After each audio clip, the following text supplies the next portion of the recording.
할렐루야. 사무엘하 16장 말씀 함께 나누겠습니다. 사무엘하 16장은 지혜다, 한마디로 하면 지혜다라고 이렇게 제목을 둘 수 있겠습니다. 근데 지혜가 뭐냐? 이거 하나님 아는 것이 지혜인데 하나님 알지 못하는 지혜도 있습니다. 그럼 세상의 지혜죠. 세상의 지식과 명철은 하나님 없는 것으로 가득합니다.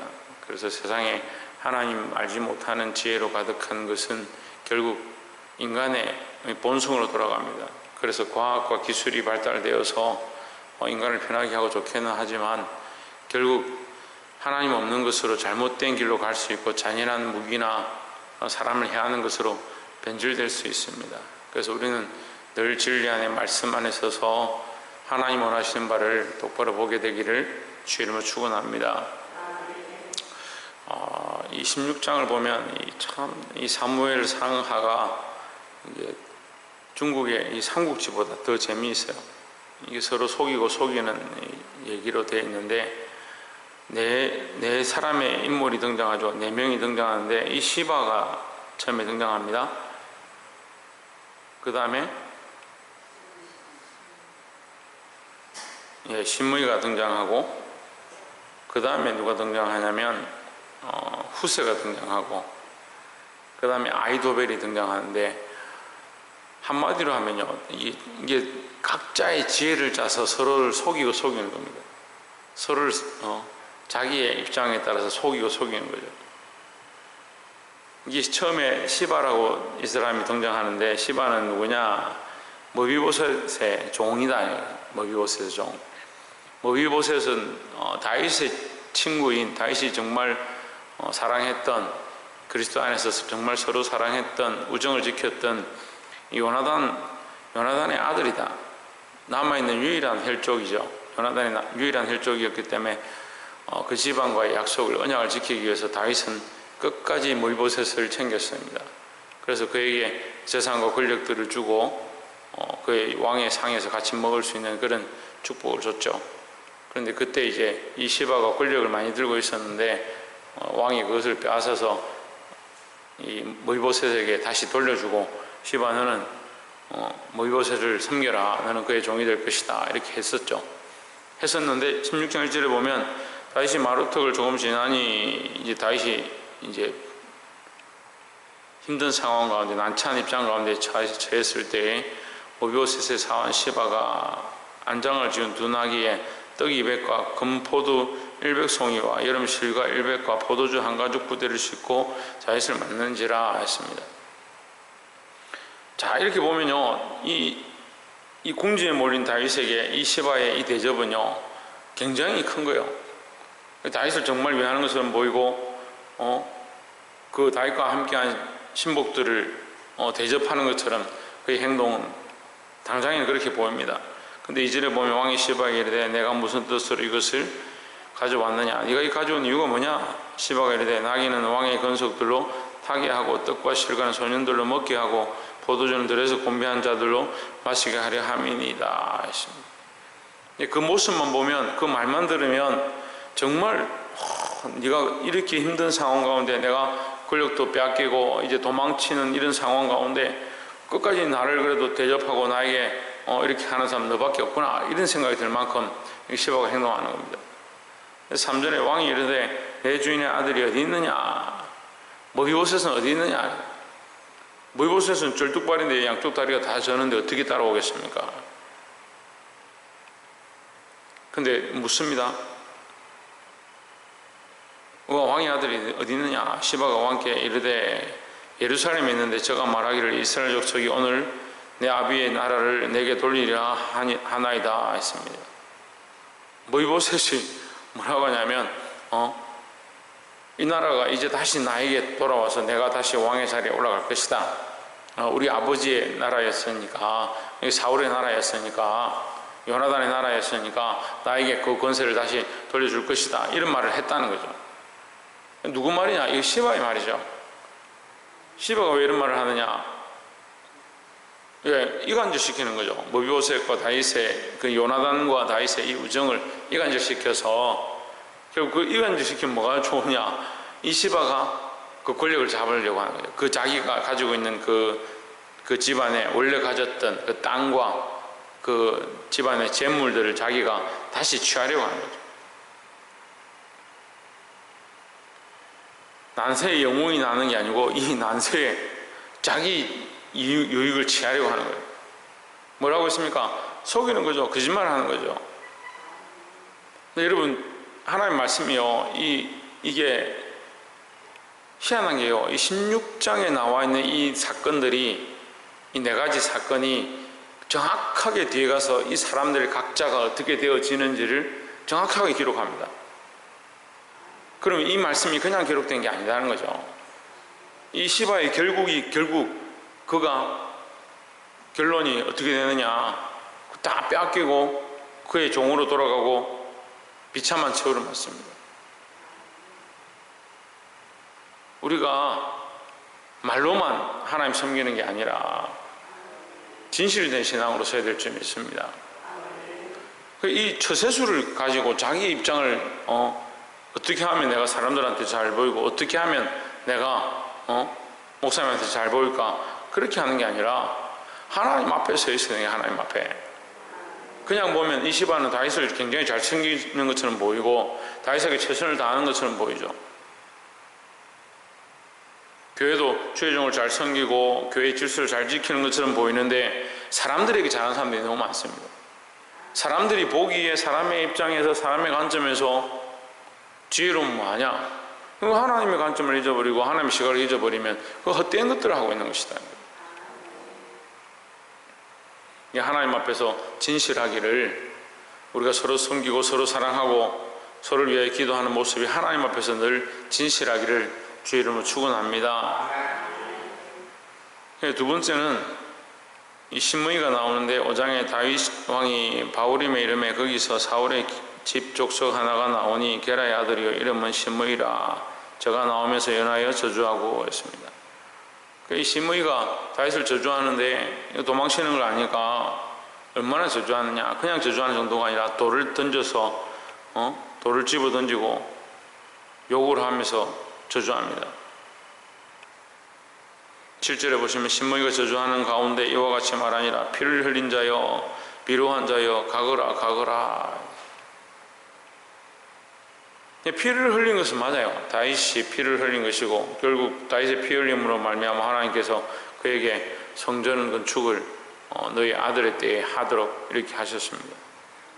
그런데 그것이 다윗이 피 흘림으로 인한 성전을 건축하지 못하는 게 아니라 성전을 준비하게 하시죠. 성전을 준비하게 하셨습니다. 그래서 결국 다윗의 시작으로 말미암아 솔로몬이 완성하는 거죠. 그렇게 봐야 되는 거지. 다윗이 피 흘렸기 때문에 너는 아무것도 못한다, 그렇게 하신 게 아니에요. 근데 자꾸 그렇게 착각하는 겁니다. 다윗의 피 흘림은 결국 나라를 얻고 하나님께서 이 나라를 바르게 세우는 그 기초가 되게 하시는 겁니다. 근데 신문이 어떻게 봅니까? 하나님이 그를 그 일 가운데 사용하신 것으로 보는 게 아니고 그냥 피를 흘린 것이고 저주를 받을 자고 자기의 집안을, 이 사울의 집안이죠. 사울의 집안의 한 사람인데 사울의 집안을 망하게 한 자다. 사울이 망한 것은요 다윗이 한 게 아닙니다. 다윗은 끝까지 어떻게 합니까? 기름 부은 종이다 해서 그 옷자락을 자르는 것조차도 양심이 찔려서 하나님 앞에 회개하고 두려워하던 그런 모습을 가진 자입니다. 근데 그것이 다윗이 했다고 착각하는 거죠. 결국 어떤 시각이냐? 인간적인 시각인 거죠. 우리도 교회에서 일어나는 수많은 문제들, 이 나라에서 일어나는 수많은 일들, 지금 우리나라가 겪고 있는 이 상황들, 온 세상 가운데 일어나고 있는 수많은 문제들을 하나님의 시각과 관점으로 봐야 합니다. 참 어렵습니다. 지금 어떻게 해야 되느냐? 온라인 예배를 해야 되느냐? 어떻게 나와서 하나님 앞에 예배해야 되느냐? 우리의 마음은 어떤 상태로, 어떤 자세로 가져야 되냐? 정말 어렵습니다. 하지만 할 수 있다면 우리는 하나님의 관점과 시각을 가져야 합니다. 어떻게 보면 신무이가 이렇게 하는 거 너무나 당연한 겁니다. 당연하니까 왕에게 돌을 던지죠. 얼마나 그가 행동하는 것이 옳다고 생각했으면 왕에게 돌을 던지겠습니까? 그가 이런 확신이 없었으면 어떻게 왕에게 돌을 던지고 저주하고 욕을 하겠습니까? 아직도 그 좌우에, 여기 보면 좌우에 용사들이 있고 그 신복들이 있고 칼을 가진 자들이 있는데 얼마나 그가 대담했으면 이런 일을 하느냐는 얘기예요. 근데 그 속에 확신이 있는 거예요. 그만큼 사회가 그렇게 확신을 주고 이것이 옳다라고 하는 겁니다. 지금 사회의 이론과 세상이 교회를 향하여, 이 나라가 교회를 향하여, 온 세상이 교회를 향하여 어떠한 모습으로 서 있는가? 그럼 우리는 어떠한 자세로 그들을 바라보고 어떻게 지금 신앙생활을 해내야 되느냐, 이런 고민들을 가지는 거죠. 근데 기준은요, 관점을 하나님 앞에 가지는 겁니다. 오늘날 죽으면 죽으리라 하는 그런 신앙이 없습니다. 에스테의 신앙이 없고 모르드게의 신앙이 없고, 죽으면 죽으리라 이렇게 생각하지 않고 너무나도 이론에 너무 밝은 거죠. 너무나도 정보에 밝은 거죠. 세상에 이런 일들이 많구나, 내가 이렇게 하면 안 되겠구나, 너무나도 명백한 사실들을 잘 알고 있는 거죠. 여러분 깨달아 아시기를 주 이름으로 축원합니다. 하나님의 관점을 봐야 합니다. 11절에 또 아비새와 모든 신복에게 이르되 내 몸에서 난 아들도 내 생명을 헤아려 하거든 하물며 이 베냐민 사람이 이랴 여호와께서 저에게 명하신 것이니 저로 저주하게 버려두라. 12절에 혹시 여호와께서 나의 원통함을 감찰하시리니 오늘날 그 저주 까닭에 손으로 내게 갚아 주시리라 했습니다. 다윗의 말은요, 결국 이 말의 결론이 뭐냐면, 나는 욕먹어 싼 사람이다. 나는 하나님 앞에 그렇게 범죄했다. 나는 왕의 지위를 빼앗기기 합당하다. 내가 그런 죄를 범했기 때문에 그 죄의 결과가 내게 이렇게 임한 것이다. 하나님 나를 저주하셨고 내 집안에 칼이 멈추지 않을 것이고 내 처들과 백주대낮에 자식들이 동침할 것이다. 이런 말씀을 하셨기 때문에 내가 그것을 입기에 합당하다. 그냥 내버려둬라. 누가 이렇게 보겠습니까? 오늘 이렇게 보는 사람이 누가 있겠습니까? 다윗의 이 관점을 보고 저는 너무 놀랐습니다. 우리가 현실에서 이런 상황들이 닥친다면, 누가 우리에게 이런 손가락질을 하고 우리에게 돌을 던진다면 누가 이런 고백을 하겠습니까? 근데 다윗은 철저하게 하나님께 맡겨드리는 겁니다. 여러분, 우리가 어렵고 힘들수록 현실에 타협하는 게 아니라, 현실과 타협해가는 게 아니라 어렵고 힘들수록 믿음을 지키고 특별히 원수 갚는 것을 하나님께 맡겨야 될 줄 믿습니다. 심판의 권세는 하나님께 있습니다. 여러분, 이 신앙이 우리에게 필요한데요, 저는 하나님께서 이 갚으시는 일들을 너무 많이 봤어요. 그러니까 두려운 거예요. 주의 종에게 함부로 한다든지 교회를 대적한다든지 악한 행위들을 할 때에 하나님께서 갚으시는 것들을 너무 많이 봤습니다. 하나님 앞에 정말 조심해야 되는 거예요. 특별히 믿는다고 하는 사람들이 그렇게 합니다. 믿는다고 하는 사람들이. 우리가 누구 앞에 있느냐? 하나님 앞에 있으며 그 심판의 권세가 하나님께 있으며 그 결국을 누가 하시느냐? 하나님 하신다는 사실을 우리가 늘 기억해야 합니다. 그래서 믿는 우리도, 믿음이 있다는 우리도, 말씀을 안다는 우리도 할 수만 있으면 원수가 아픔이 하나님께 있음을 알고 늘 엎드려서 기도하는 자들이 되기를 주 이름으로 축원합니다. 우리의 손을 들어서 직접 우리가 원수를 갚거나 우리의 방법을 하지 않도록 하나님 앞에 늘 맡겨드릴 수 있는 그런 지혜를 가지시길 바랍니다. 세 번째 등장하는 인물은 후세인데, 16절에 다윗의 친구 아렉 사람 후세가 압살롬에게 나올 때 저에게 말하기를 왕이여 만세, 왕이여 만세하니 했습니다. 이것도요, 사실은 후세는 지금 뭐 하는 겁니까? 연기를 하고 있는 거죠. 거짓말하고 있는 거죠. 근데 이 거짓말과 연기는 누구에게서 받았느냐? 다윗에게서 받았습니다. 다윗이 이렇게 하도록 했죠.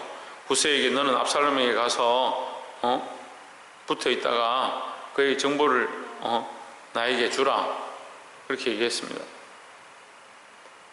서로 속이는 거죠. 17절에 압살롬이 후세에게 이르되 이것이 내가 친구를 후대하는 것이냐? 이 친구는 누구냐? 다윗을 얘기하는 겁니다. 네가 다윗과 친구인데 다윗과 친구를 하면서 나한테 어떻게 이렇게 할 수 있느냐? 너도 참 웃긴다.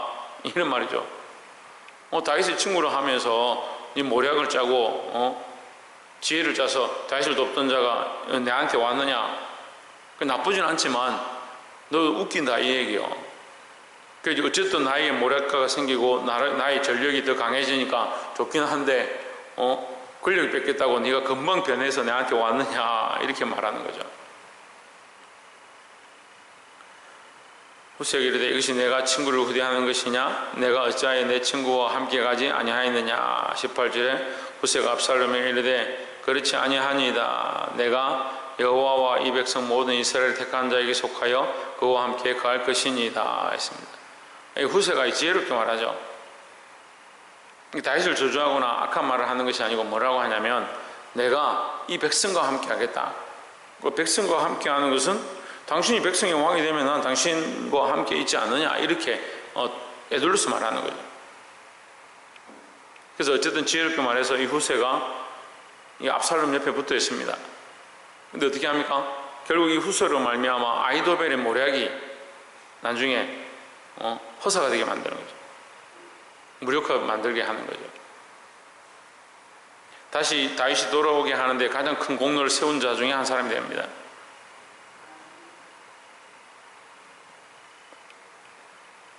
자, 마지막 네 번째로 20절에 압살롬이 아히도벨에게 이르되 너는 어떻게 행할 모략을 우리에게 가르치라 했습니다.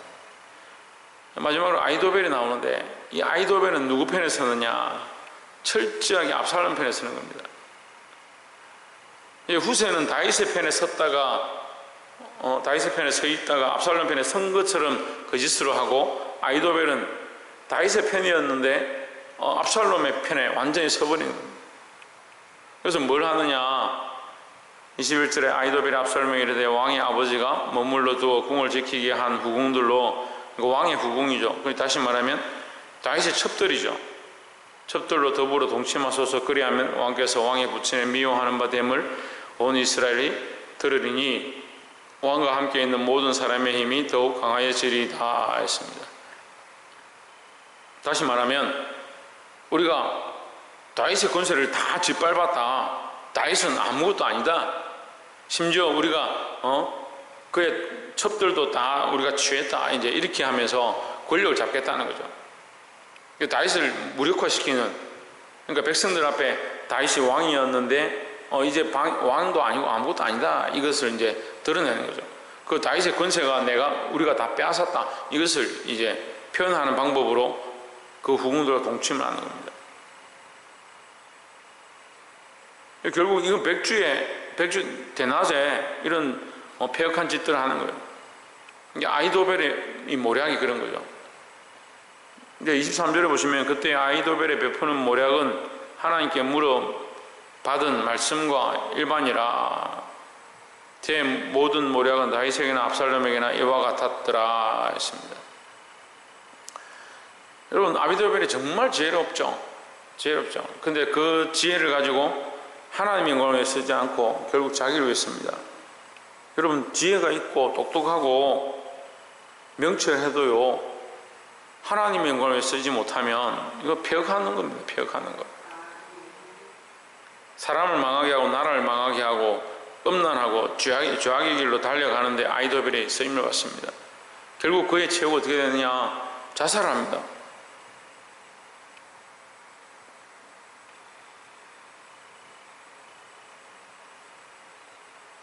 말씀을 맺겠습니다. 인간의 지혜는요, 살리는 게 아닙니다. 당장 잘 되는 것처럼 보이고 부자가 되게 하고 우리를 출세하게 하고 우리에게 뭔가 형통하게 하는 데 쓸 수 있습니다. 하지만 우리는 하나님이 주신 지혜를 가져야 합니다. 믿는 사람들이 뭐가 다르냐? 예수 믿는다는 사람들이 뭐가 다르냐? 세상의 지혜로 사는 게 아니고 하나님의 지혜로 사는 거예요.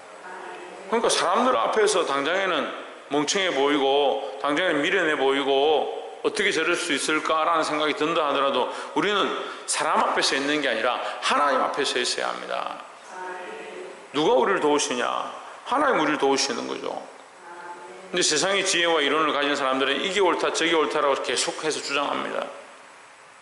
그리고 세상의 이론을 쫓아가지 말고 하나님 말씀을 쫓아가고 특별히 하나님의 지혜를 가져서 이 세상을 분별하고 이 세상을 변화시킬 수 있는 저와 여러분 되시기를 주의 이름으로 축원합니다.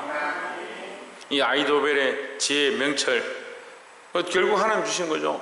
근데 아이도벨은 어떻게 하느냐? 그 지혜를 가지고 자기를 위해 사용합니다. 자기 권력을 위해서 사용합니다. 폐허로 달려가는 겁니다.